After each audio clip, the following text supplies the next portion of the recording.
Hey guys, शानदार माहौल जम रहा होगा।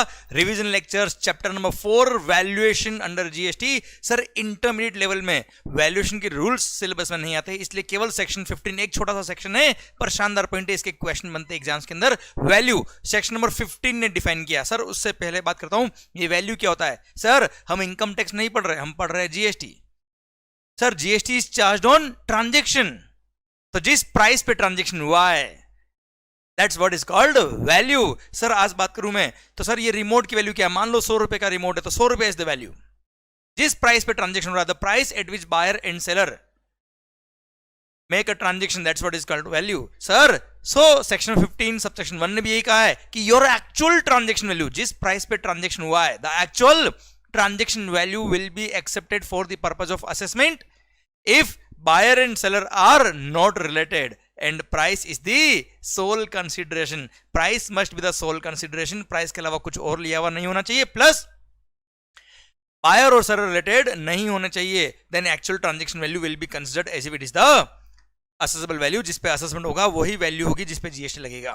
पर कुछ एडिशनल बातें सबसेक्शन 2 और सबसेक्शन 3 ने कही। सबसेक्शन 2 बोलता है कि while computing value of supply, following shall be included in the value of supply. First, all other taxes or levies or cesses जो चार्ज होते हैं किसी भी एक्ट में अंडर एनी अदर लॉ, वो सब ऐड करेंगे वैल्यू ऑफ सप्लाई में, एक्सेप्ट जीएसटी वाले टैक्सेस। मतलब CGST, SGST, UTGST, GST compensation cess, IGST, इसको वैल्यू में इंक्लूड नहीं करना है। इसके अलावा कोई भी टैक्स जैसे municipal tax, local tax, excise, VAT, कुछ भी लग रहा है अगर आपकी गुड्स पर, तो वो सब वैल्यू में इंक्लूड करेंगे। उसके बाद जो वैल्यू आएगी उस पर जीएसटी लगाएंगे। ओके, सेकंड क्लोज, क्लोज में बी। सर 5 पॉइंट है। सेक्शन 15 सबसेक्शन 2 बोलता है following shall be included. Second बोलता है ऐसा कोई expense which supplier was supposed to incur to supply the goods और सर्विस और बोथ, और सप्लायर के बिहाफ पे रेसिपिएंट ने ही वो एक्सपेंस इंकर कर दिया। तो सर एक तरह से रेसिपिएंट ने जो पेमेंट हमको देना था हमको नहीं दिया, किसी थर्ड पर्सन को दे दिया हमारे बिहाफ पे, मतलब एक तरह से हमको ही दिया ना यार। इसलिए that payment which is directly made by the recipient to third person on our behalf will also form part of value of supply, उसको भी वैल्यू में इंक्लूड करेंगे। फॉर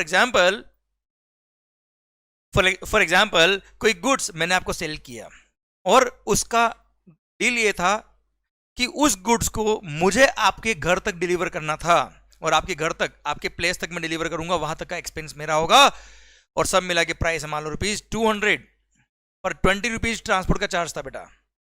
सर तो 200 में से 20 रुपीज ट्रांसपोर्ट का चार्ज था, तो आपने क्या किया, 20 रुपए डायरेक्ट ट्रांसपोर्टर को दे दिए और 180 मेरे को दिए। मैंने बिल बनाया 180 का, क्योंकि 20 रुपए आपने डायरेक्टली थर्ड पर्सन को दे दिए, ट्रांसपोर्टर को, जो मेरी जिम्मेदारी थी। तो that expense was supposed to be incurred by me, that's why that will form part of value of supply. Although recipient ने हमको पे नहीं किया, डायरेक्टली थर्ड पर्सन को पे कर दिया, फिर भी 180 प्लस 20 200 रुपए will be the value of supply, 200 पे जीएसटी लगेगा बेटा।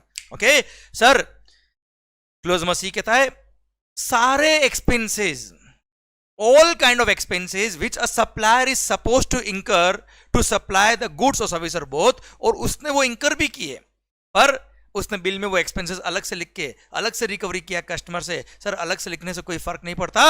Sir all those expenses will form part of value supply, उसको भी वैल्यू में इंक्लूड करेंगे और पूरे अमाउंट पे जीएसटी लगेगा। फॉर एग्जांपल जैसे मैंने, sir I am a manufacturer of this markers और पेन, और मार्कर या पेन बना के मैं बेचता हूं, तो सर इसको मैन्युफैक्चर करने में जो भी मेरी कॉस्ट आई, सर इसको सेल करने में सेलिंग डिस्ट्रीब्यूशन एक्सपेंस लगे, ट्रांसपोर्ट कॉस्ट लगा, सर पैकिंग चार्जेस लगे, सेकेंडरी पैकिंग चार्जेस लगे, कई सारे इंसिडेंटल एक्सपेंसेस लगे।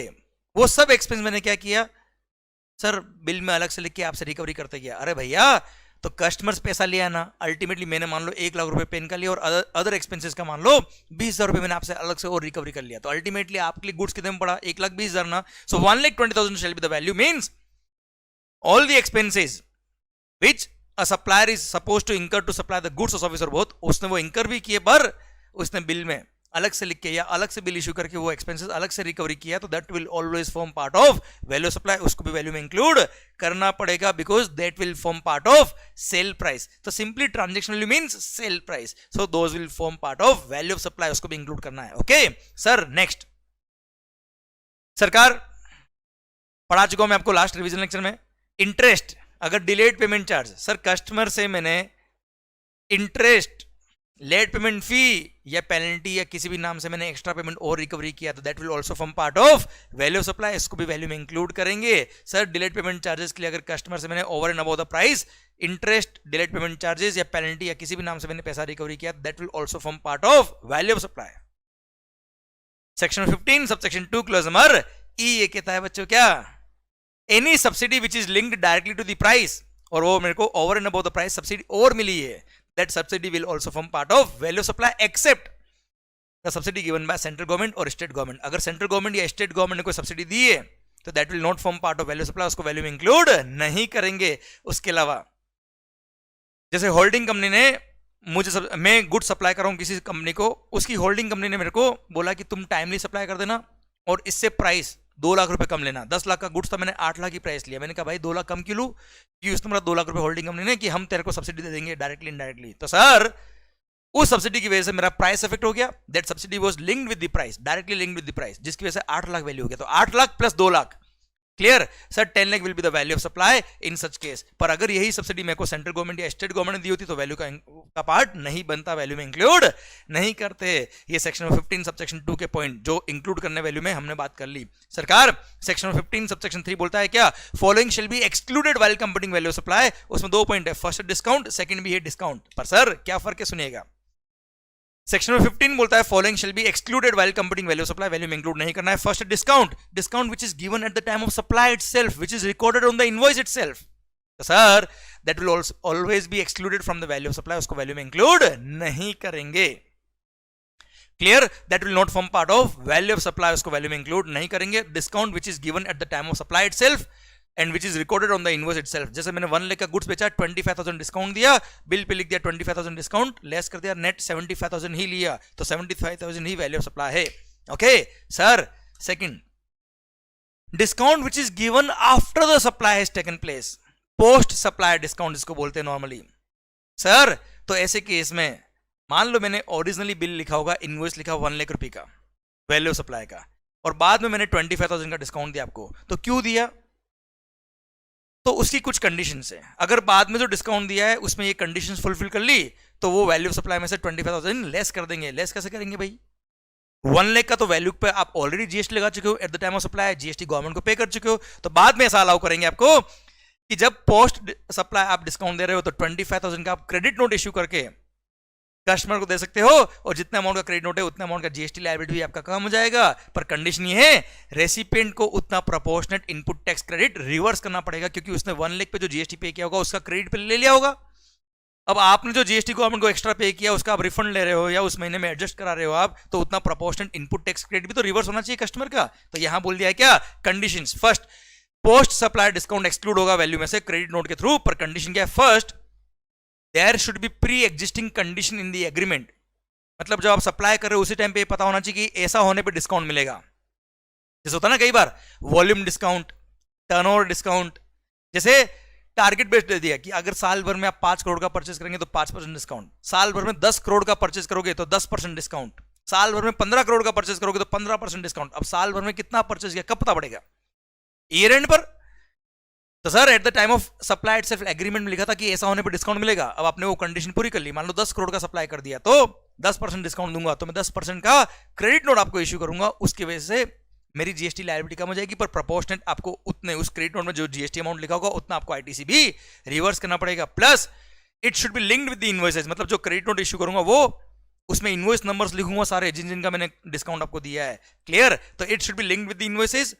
सर कंडीशन समझ में आई, first there should be pre existing condition in the agreement कि ऐसा होने पर डिस्काउंट मिलेगा। Second it should be linked with the invoices. Third जितना अमाउंट का मैंने क्रेडिट नोट इशू किया है उस पर जो जीएसटी लायबिलिटी मेरी कम करी उतना प्रोपोर्शनेट आपने रेसिपिएंट ने आईटीसी रिवर्स किया है, अगर आपने आईटीसी लिया है तो।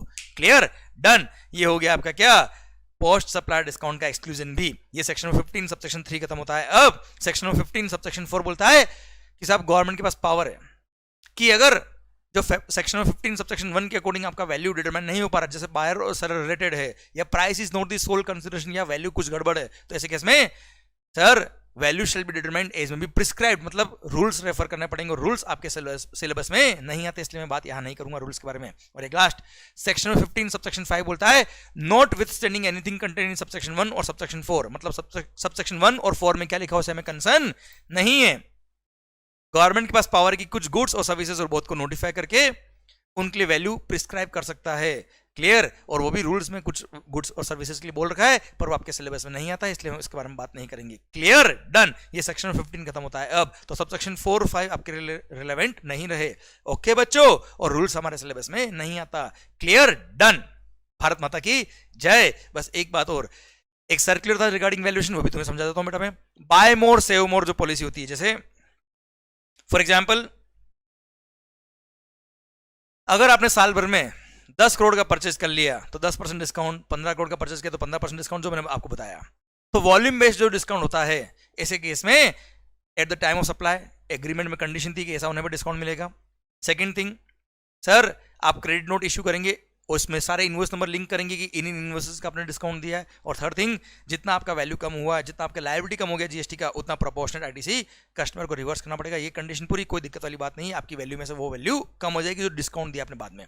सेकंड, सर अगर मान लो आपने by one get one free इस तरह का ऑफर रखा है बेटा, सर स्टेगर्ड डिस्काउंट, जिसको बाय मोर सेव मोर भी बोल सकते हैं। तो अगर आपने मान लो कोई गुड्स बेची है या सर्विसेज बेची है और साथ में एक गुड्स फ्री दे दिया, आपने कुछ डिस्काउंट दे दिया 10, अगर होता ना बेटा, आप कई बार शोरूम पे जाएंगे शॉपिंग करने, 3 शर्ट खरीदा तो 20% डिस्काउंट, 4 शर्ट परचेज किया तो 30% डिस्काउंट, 5 शर्ट परचेज किया तो 40% डिस्काउंट। तो at the time of sale itself, at the time of supply itself आप डिस्काउंट दे रहे हो, which is recorded on the invoice, और at the time of supply itself आप कस्टमर को बेनिफिट पास ऑन कर रहे हो। कोई दिक्कत नहीं है, उसी टाइम वैल्यू में से एक्सक्लूड हो जाएगा और नेट वैल्यू पे जीएसटी लगेगा। क्लियर? और मैंने पीरियोडिक और ईयर एंडिंग डिस्काउंट या वॉल्यूम डिस्काउंट के बारे में आपसे बात ऑलरेडी कर ली। एक और लास्ट है, मान लो सेकेंडरी डिस्काउंट, एडोक डिस्काउंट दे दिया। मान लो मैंने साल भर में आपको बेचा बहुत सारा गुड्स, आपने बहुत सारा गुड्स परचेज किया और साल भर में आपने 50 करोड़ का परचेज कर लिया। हमारे एग्रीमेंट में कोई ऐसी टर्म्स कंडीशन नहीं थी कि इतना टारगेट पूरा करने पे इतना डिस्काउंट मिलेगा, ऐसा कुछ भी नहीं था। पर आपने 50 करोड़ का परचेज किया, मैं खुश हो गया। आप जो मुझे पेमेंट करे थे, मैंने आपको बोला 2% डिस्काउंट रखो, मस्त रहो। अब 2% मैंने आपको एडिशनल डिस्काउंट दे दिया। अब आप मुझे बताओ सर, ऐसे केस में क्या वो पोस्ट सप्लाई डिस्काउंट इस तरह का एक्सक्लूड होगा वैल्यू में से? नहीं, क्योंकि there was no pre existing condition in the agreement कि ऐसा होने पर डिस्काउंट मिलेगा। इसलिए इस तरह के सेकेंडरी डिस्काउंट या एडोक डिस्काउंट वैल्यू में से एक्सक्लूड नहीं होंगे। जो पोस्ट सप्लाई मतलब सप्लाई होने के बाद में अगर आपने दिए तो वैल्यू से एक्सक्लूड नहीं होंगे। और ऐसे केस में जीएसटी वाले टर्नओवर में कोई फर्क नहीं पड़ेगा। मतलब 2% जो डिस्काउंट दिया उसके लिए आप फाइनेंशियल क्रेडिट नोट इश्यू करेंगे, जीएसटी वाला क्रेडिट नोट इश्यू नहीं करेंगे। मतलब केवल अकाउंट्स में आपका 2% डिस्काउंट कम हो जाएगा। मतलब अकाउंट्स के हिसाब से टर्नओवर आपका कम दिखेगा आफ्टर डिस्काउंट, पर जीएसटी में आपका टर्नओवर ज्यादा दिखेगा। जीएसटी ज्यादा अमाउंट पे टैक्स पे किया हुआ है, कोई दिक्कत वाली बात नहीं है। कस्टमर को भी पूरा क्रेडिट मिलेगा, कोई दिक्कत नहीं है। पर जीएसटी लायबिलिटी कम नहीं होगी, जीएसटी की वैल्यू में से कम नहीं हो पाएगा। जीएसटी पूरे वैल्यू पे पे करना पड़ेगा। यहाँ पे कोई एक्सक्लूजन अलाउ नहीं है। इसी के साथ भारत माता की जय। सारे पॉइंट खत्म होते हैं अब। क्लियर? ये वैल्यूएशन खत्म होता है अब। ओके बच्चों, done. Thank you so much, bye bye, take care, best wishes. पढ़ते रहो, और हाँ, पढ़ाई को ऐसा समझिए कि आप कुछ सीख रहे हैं हमेशा। और जैसे ही सीखने की जब आपके अंदर से दिल से आवाज निकलती है तो आपकी एनर्जी डबल हो जाती है। और हाँ, जितना सीखोगे उतना आगे बढ़ोगे, क्योंकि पढ़ेगा इंडिया तभी तो बढ़ेगा इंडिया। जय हिंद, thank you so much, bye.